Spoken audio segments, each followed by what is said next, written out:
VO2 max gets thrown around the fitness industry like nothing, and most people don't even know what it is. VO2 max is simply the maximum amount of oxygen your body can utilize per minute.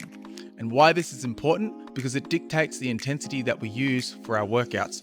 For example, higher intensity workouts requires our muscles to demand more oxygen, that therefore will increase our adaptation for VO2 max. What that means, if I'm working really hard, it's going to drive my muscles to require more oxygen, which is going to increase our VO2 max and increase our ability, or our muscles' ability to utilize oxygen.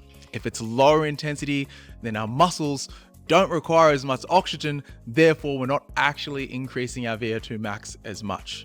Hopefully that makes sense. First one, much to people's surprise, is rower. The rower is great because it has less eccentric loading, and it also forces us to use our legs, our core, and our back, forcing peak cardiac output.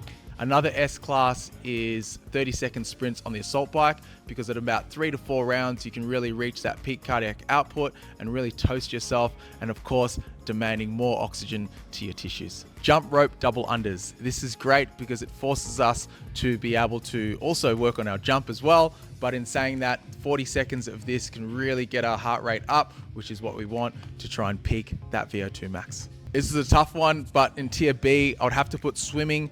400-meter laps is great because that intensity in the swimming, number one, has no eccentric loading. It's all low resistance, and you can really take yourself there. And of course, this is given that you're not already a swimmer. All right, if you're a swimmer or even a runner or a cycler doing that thing, you're not going to be able to elicit high VO2 max outputs unless you have to really push yourself, probably further than the average person, because your body's already adapted to that modality. C would be a sled push. This is great because obviously you can take yourself there really fast, but the problem with this is sometimes the legs become the limiting factor, and again, you're not able to elicit as much through your cardiovascular system.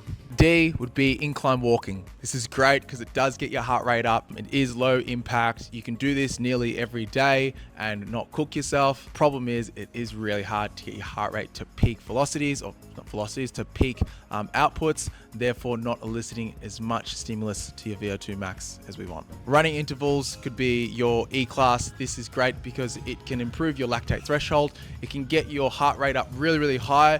The problem is that sometimes, again, your legs will fail before your actual cardiovascular system does.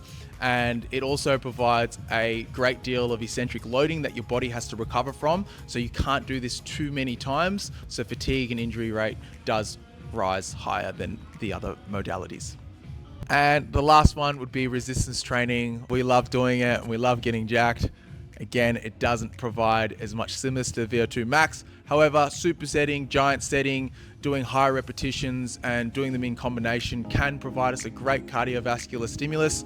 But again, you would have to be going really hard. And on top of that, sometimes when we're doing big compound movements and stuff like that, you are increasing the risk of injury, and you're not going to improve anything else but your cardiovascular system. So hope this has been helpful, guys. If you want more videos like this, leave us a comment, and move, lift, meditate.